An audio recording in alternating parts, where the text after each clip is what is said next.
And welcome to the fourth and final portion of the Facebook Live cooking series. So today we are actually going to be making something once again that I think is personally very, very delicious. But before we get to the recipe, let's learn a little bit about the ingredients that we're using today. So we are also using peaches and blueberries. We've used peaches in past classes, but today we're incorporating blueberries. Now blueberries are some of my favorite foods, and cooking with them is even more fun. So for the benefits of peaches, they're low in cholesterol and sodium. They're going to be good for your heart. They are high in vitamin C, which will help your immune system, which is really important during, cold season, flu season. They are high in vitamin A, which is going to improve your vision, and they are a good source of fiber, which is going to decrease your risk of colon cancer. Now let's talk about blueberries. So blueberries, they have absolutely no fat and no sodium. In today's American diet, we eat way too much fat and way too much sodium. So blueberries are something really good to grab whenever you're wanting a snack. Just like peaches, they are high in vitamin C. Also like our peaches, they're high in fiber. And just a fun fact, 1/2 cup of blueberries is actually 22% of your daily recommended fiber intake. So in today's recipe, we're actually using an entire cup.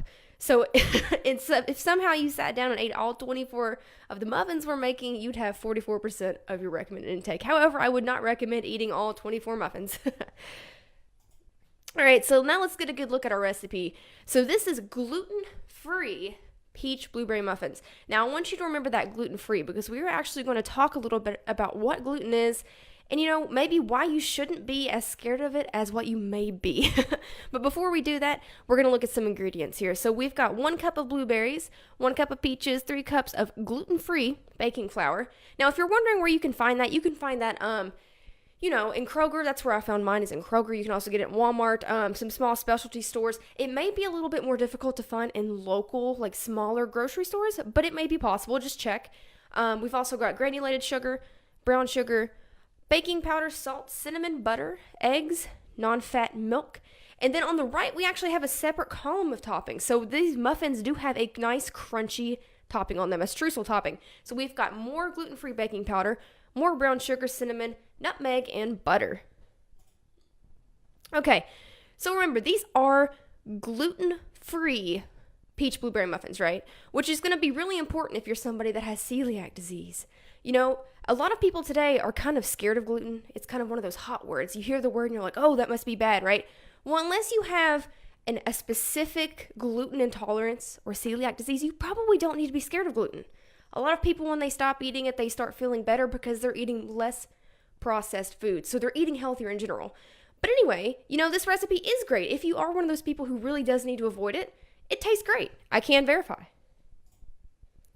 Okay, so gluten is actually just a protein in wheat, barley, and rye. And I've kind of already talked about this a little bit, right? Unless you have celiac disease or another issue prescribed by a doctor, there's really no reason to not eat gluten. You don't need to be scared of it, right? It's kind of like the whole carb fear from a few years ago. Eating carbs will make you, gain weight. That is true and isn't true.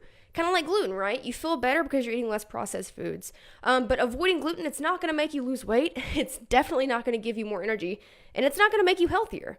So, if you want to try this recipe, great.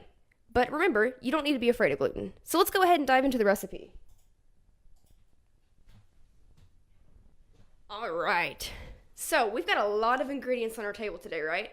But a lot of it, once again, is stuff you're probably already going to have in your kitchen, just stocked and ready to go.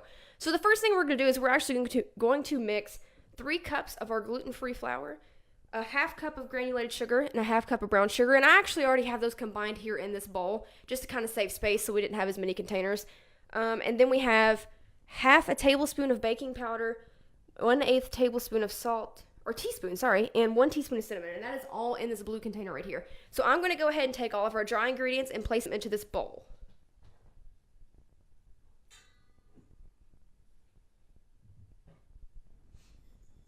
So remember, it is important to make sure you want to mix up your dry ingredients first. Give them a little stir to get them blended well throughout your mixture.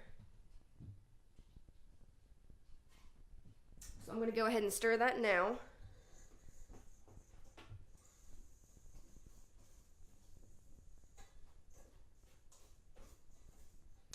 All right, so nothing too special here, right? We've pretty much just got a bunch of flour and all of our dry ingredients in a bowl. All right, so that's step 1. Step 2 is we're actually going to move on to our wet ingredients. So that's going to be our eggs, our melted butter, our non-fat milk, and yeah, we're going to stir that up in a separate bowl. So let me grab that here real quick. And once again, I am going to give this a good whisk as well to make sure our ingredients are good and blended. So that's our eggs. Next, I'm going to add the butter. Here we've got some milk. And we're good to go. So I'm going to take that whisk and give it a quick stir. Now, I had already pre-whisked our eggs, right? So they were already kind of beaten. If you are cracking your eggs straight into the bowl, make sure you get those beaten up because you want them blended well.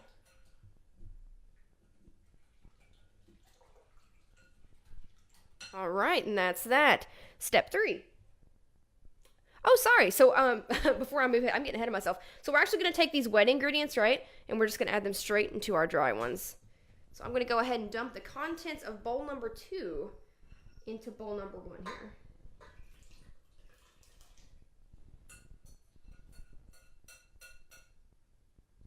Okay, so once you get those two mixed together, or added together, you're going to go ahead. It may take you a little bit to mix this. Now remember, we are making muffins today, so the batter's going to be a little bit thicker, right? So, but just because it's thicker doesn't mean you can avoid stirring it well. You're going to want to make sure you get the bottoms of that bowl, the sides, get all those clumps of flour out of there so that you have a nice consistent mixture at the end.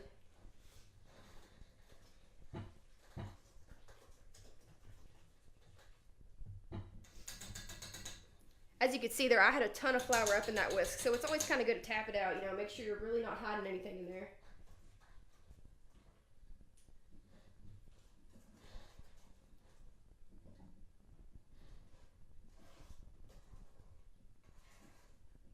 All right, looks good. So pretty much looks the same as it did before, but it's very thick. You'll see it doesn't even want to really fall out of my whisk here. So what we're going to do before we move on to our streusel topping is we're actually going to mix in the best part, right? The fruit. So here I've got our peaches and our blueberries. Now you do want to make sure you're always washing your fruits, like your blueberries, your apples, all that. But the peaches, if you don't have time, just kind of like a couple weeks ago, if you don't have time to go out and peel peaches and stuff, buy it canned. Just make sure it's not canned in heavy syrup. But yeah, so these are actually just diced up really small, right? So because you want little bitty pieces in these muffins. You don't want a huge chunk of it, right? So I'm going to go ahead and use this to get that out there a little bit. Okay, so there's the peaches. And let's go ahead and add in our blueberries. Now, we don't want to crush these, right? We want to gently fold them in. So literally all I'm going to do is I'm going to actually go below my fruit here and just kind of tuck it in. I'm not really pressing down on the fruit. I'm not even going to stir it that much, truthfully. I'm just going to barely mix it in because we don't want to crush it. All right. So that's really all we need to do there. So let's go ahead and move on to step number 3. All right, so next we're going to need a new bowl because we're actually going to be making our streusel topping, which is one of the best parts of this recipe. So this is going to call for 1/2 cup of brown sugar, 1 teaspoon of cinnamon, 1/4 cup of gluten-free flour, and a 1/2 teaspoon of nutmeg. And I've actually already got all that in here, right? So we're going to take that and we are going to add our butter. So we're going to take this 2 tablespoons of butter, right? Mix it in. Let me get my spoon here. We're going to go ahead and mix it in. And just like last week, remember how we talked about folding in the butter to make crumbs? We're doing the exact same thing here. So this butter isn't melted. I did soften it a little bit, right? But all I'm going to do is pretty much just mix this in until I get a nice crummy appearance mixture. Oh, hey, Anita, Lisa, and Christina, welcome. I just saw your comments. Now this can be, made a lot. I'm actually going to pick it up just because it's a bit easier to talk while I do it. But this is a lot easier if you have a special pastry tool, right, to actually cut in the butter. It's not going to make or break it if you don't have it. You're just going to have to work a lot harder. So what I'm doing is I'm actually like poking it with the end of my spoon, right, to kind of chop it up into little pieces. And then I'm stirring it. That's how I'm going to end up with my crumb mixture. And as you can see here, see how it's starting to turn into crumbs? That's all I'm doing. We're going to do that until we get some smaller sized crumbs. All right, that actually looks pretty good. Hopefully you all can see that there. There's some crumbs mixed in. All right, so next we've already got our batter, right? We've got our streusel topping. So we're making muffins. What do you think we need? A muffin tin, right? So I've got a muffin tin. All we're gonna do is we're gonna take our batter mixture and we're gonna fill each of these 2/3 full. Now I do have paper liners in this. That's personal preference. If you don't like paper liners, that's fine. Me personally, I don't like to clean out the muffin tin, so I use the paper liners to make it easier. But either way, you are gonna wanna make sure you spray that. So I do have some canola oil already sprayed in here. But all you're gonna do is you're gonna fill them up 2/3 of the way full. Now, who can guess, just kind of think to yourself, why I don't want to fill these to the brim? Hopefully you already know that, right? But if you don't, I want you to sit there and think about maybe why I shouldn't fill them full.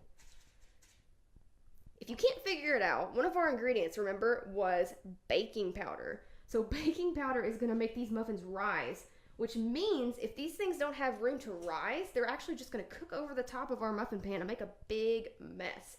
So that's why we're only doing 2/3 of the way full, right? So I'll probably do half of our tin here just so you all can see it, and then I'll do the other half once the show is over, because this is a little bit time consuming. But I can tell you these are actually really good. If you're worried about using the gluten-free flour, I personally did not notice any difference in flavor or texture. It tasted pretty much the same to me. Okay, so like I said, I'm just going to do half just to show you all. But now that we've got them in their tin, we don't want to forget what is, in my opinion, the best part. Our streusel topping, right? So all we're going to do now is we are going to take just a little bit, right? I'm going to use my spoon, take a little bit of that topping, and I'm going to sprinkle it on top, just like that. Hopefully you all can see that. So those little packets of butter, whenever we put these in the oven, they're going to melt and create just a really delicious, rich, flaky, and tasty crust on top of these muffins. So there's that. And that. So that's kind of what it's going to look like before you put it into the oven, right? So let me hold it closer to the camera for you all. That way you can get a really good look at it. So you can see our nice crunchy topping on top of there. They're filled about 2/3 of the way full, not all the way to the top of our muffin tins. And after you cook them, this is what they're going to come out looking like. So all the fruit that we put in there is actually going to kind of caramelize. So you'll see here, you're going to see this big old splotch of purple, right? Because I've cut this one open so that you can see the inside. And they're super tasty. So fruit is tasty in general, really sugary, right? But whenever you cook with it, the flavor just explodes almost. So it becomes exponentially more flavorful. And as you can see with my uncut one here, it does have that really nice crust on it. Very nice crust. And it tastes absolutely delicious. But okay, guys, so that is actually it. That is it. That is the gluten-free peach blueberry muffins. So at this time, if anybody has any questions, go ahead and fire those away, and I'll take them and answer them to the best of my ability.